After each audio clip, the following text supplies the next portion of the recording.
Hello and welcome back to Grim Survival. I am Grim and I survived. Yeah, that's about the corniest thing I've ever said on a video. Well, yeah, anyway. Today is Thursday, October 24th, 2019. At the time of this recording, this video is probably not going to be up till the 25th, but hey, I tried. Hey, this is my compilation video. I've been promising you I'm going to get it up a little early because my weekend is a little bit booked. I have recreated every mile marker that I passed in. I believe it was my freeze warning video. Link will be in the description. I recorded all the same mile markers and I tried to recreate the same areas so that we could get an update on what it looks like today. I think it's 2 to 3 weeks later. 2 or 3, I'll check before I post it, and yeah, I don't know right at the moment because I didn't check first. But hey, just a quick thing I'm going to tell you maybe a little bit about. I'm doing this weekend. I'm actually going to a couple of places that are a little special places I tend to frequent here or there. I'm not going to tell you exactly where because you'll have to wait and see in the video. I'm actually going to have a cameraman, maybe, for this particular thing. Wish me luck on that one. I don't know if that's going to work out, but we're going to try. Anyway, that's pretty much all I have for channel updates. We're going to, hopefully get some more content coming to you. I have definitely improved my sound quality. I've improved my editing abilities with mobile devices, including tablets and phones. So let's just hope my video quality continues to increase and things work out well for the channel. But hey, don't forget, subscribe. Subscribe now before I say that we're going to continue. Up first, we have a couple of just articles I'd like to show you before we get started. So let's take a look at that right now. And yeah, wish me luck in getting everything done this weekend. This may look familiar if you watched the previous video. Obviously, this is the 2019 corn harvest map. We're only focusing on corn in this particular map. This year, 36% has been harvested in Indiana, as opposed to last year's 63% by this time. The 5-year average for this time is 53% harvested, but we are only at 36%. All the red is below average, as you can see. The green is above average for corn harvest. This is only corn, keep that in mind. Now here is an ad out of Anderson, Indiana. This was posted, 13 hours ago. Alright, yeah. Thursday the 24th, obviously. Anderson, Indiana. Anyway, the United States Department of Agriculture, the USDA, reported Sunday that 53% of soybeans in Indiana have been harvested, compared to 65% on the same date in 2018. The USDA reported that 36% of the corn has been harvested, compared to 63% last year, as we just seen. But I would like to point out here, both the corn and the soybean crops are considered to be 71% in fair to good condition. So that is obviously 29% crop failure. That's a nice way to say it. The glass is half full here. 71% is in good condition. Let's not talk about the 29%. We have harvested about 30% of the corn and soybeans, one of the farmers said, and 60% of both crops are in fair to good condition. 60% is what this farmer is saying. So we got 40% crop failure according to the farmer. Who are we believing, the USDA or the farmer? Yeah. Anyway, here we go. The USDA. Let's see what they got to say. They reported that we were not able to plant 19.4 million acres in 2019, according to a new report released by the USDA. This is the USDA, so take everything you see here. I'll just leave it at that. You know what you're looking at here. Anyway, the point being, 73% of all the crops that weren't planted were in the 12 Midwestern states. Of course, this is the Farm Belt. They're not just going to say it, but that's what it is. Heavy rainfall and flooding this year has prevented many from planting their corn and soy.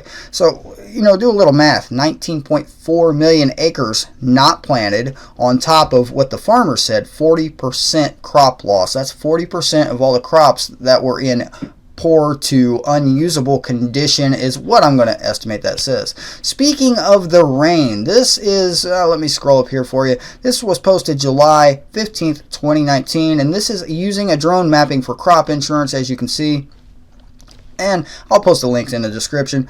And this is an interesting picture right here. As you can see, a lot of flooding. Now, this is out of Iowa, if I forgot to mention there. Drone flight over flooded fields in Iowa. Now, this happened after a storm, and a lot of the the insurance people had to come out and start filing claims, and they started flying their drones and taking pictures, and somebody made the mistake of showing it, posting it on the internet where I could find it and show you. So yeah, we're taking a look at flooded fields in Iowa. Now this was common throughout the Midwest and pretty much the entire farm belt throughout all of the spring, and I could even show you some videos if I can find them here.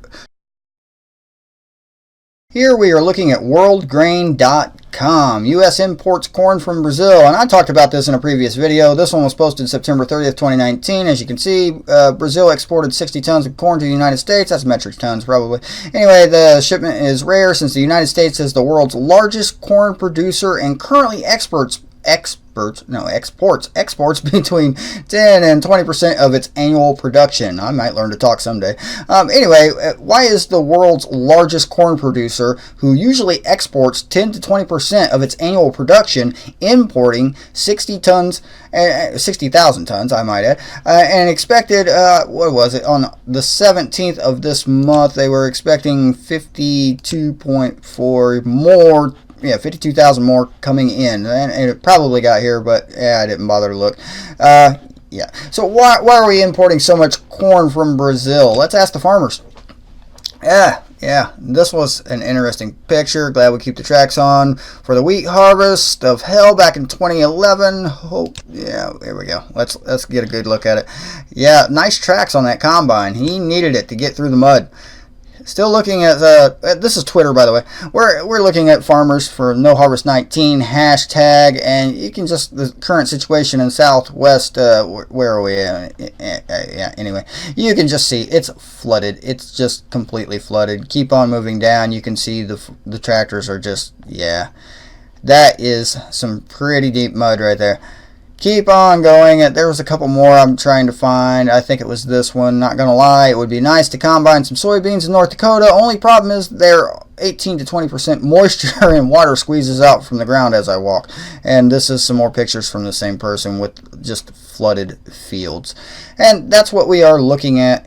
Yeah, pretty much here in Indiana also. A lot of our fields that have not been harvested are just saturated. And hey, let's just go on a road trip so I can show you what I'm seeing. Okay, I've tried to recreate this video the same as I did in the freeze warning video. The link for that will be in the description. This is going to be the same mile markers for the most. Yeah, I'm pretty sure they're all exactly the same mile markers. So it might be a little different, but you'll see it mostly. This is I-60, Interstate 65 through Indiana going southbound. This is only recorded on the southbound side. Now, all videos have been recorded between the 22nd and the 24th of October. So you may see a little bit of variation in the weather conditions throughout the clips here, and that would be why. But without further ado, let's get started. Alright, we're going to start the same place we did last time at mile marker 218. As you can see, it has yet to be harvested. It has definitely made some progress over the last couple of weeks, but it is not quite there yet. Moving on to mile marker 205, you can see same result, has not been harvested. Mile marker 200 has been harvested. This was soybeans, and now it has been harvested. It's still a work in progress, but hey, we're getting there. Mile marker 197, as you can see, it's a work in progress. We've got about half of it done. They did stop over the last couple of days due to the rain we've had, so hopefully they get to it and get it done, but we'll see. Mile marker 195 has been harvested for the most part. You can't really see it in the video, but back in the distance, they are still working on it. Mile marker 194, much of the same. You can kind of see it to the right of the screen where it's still tall, but they're still working on it. Mostly harvested. Mile marker 188, it's actually the 189, but close enough. You can see not harvested. Next, we have mile marker 185. It has definitely been harvested. You can kind of see it to the right of the screen there where it hasn't, but mostly done. Here we're supposed to have mile marker 156. That video glitched out and did not work at all. It didn't. Yeah, I had it, but yeah, we're not going to be able to use it. So I apologize for that. But 156 wasn't harvested. Here we're at the 143, as you just seen. A lot of this corn is very much still green, if you can see that. Not all of it's green. I mean, it looks like it's in varying stages of growth here.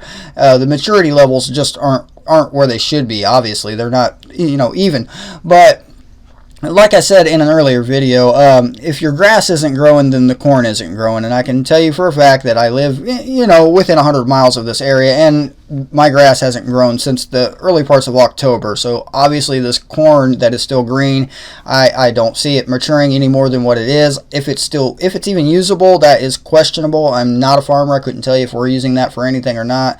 But that is definitely a video for another time. Alright, I'm going to throw up some bonus footage for you while I talk with, I guess, the outro here. Yeah, we're facing a big problem here in the United States and all over the world. We're facing a really big problem. We're facing a food crisis. Food shortages are already happening. Food prices are going up. You can see the lowered amounts in some of the packaging, like my coffee. As I have said several times, my coffee. They keep messing with my coffee. It's just a travesty. My 1 pound bags of coffee have now gone to 10 ounces. And I've seen the same thing with the bacon. 1 pound package of bacon is now 10 ounces. Now, you're not seeing as much of the food shortages here in the Midwest or when you live in the middle of the farm belt as you're seeing in other parts of the country, like we're seeing down in Texas. If you watch a Plant-Based Homestead Prepper, obviously he shows a lot of food shortages going on in the grocery stores around him. I've also talked to people in other parts of the country, mostly out west. Out west, you're seeing a lot of food shortages. You're seeing a lot of it. The farther away you get from the farm belt, really, the more you're seeing it. When you're living in the middle of the farm belt, it's going to affect you a little bit, a little later than everyone else, just because we have it more access to it. It's closer to us. It gets here faster, and it's easier to put it on the shelves in stores around me. So I have not seen a lot in grocery stores that I have visited. I have not seen a lot of shortages. I have seen a little bit here and there on bread, but it's not too bad. I have seen price increases. In Kroger, I remember the $1 loaves of bread. It's the Kroger brand of bread. They are now, I believe it was $2.50 or $3. Don't quote me on that, but that's my estimate. It's what my wife told me, actually. So I can't remember exactly the numbers. I know the prices have gone up on pretty much all wheat products. It's just going to get worse. We're not going to see this get any better. They're talking solar minimum, and the government is obviously not going to tell us the whole story about the solar minimum or the crop loss or food shortages or anything. Of course they're not going to. Would you tell a population of people that we don't have enough food for them? I mean, of course we're not going to tell you that. That would just create panic and chaos and a big SHTF scenario if we told people that.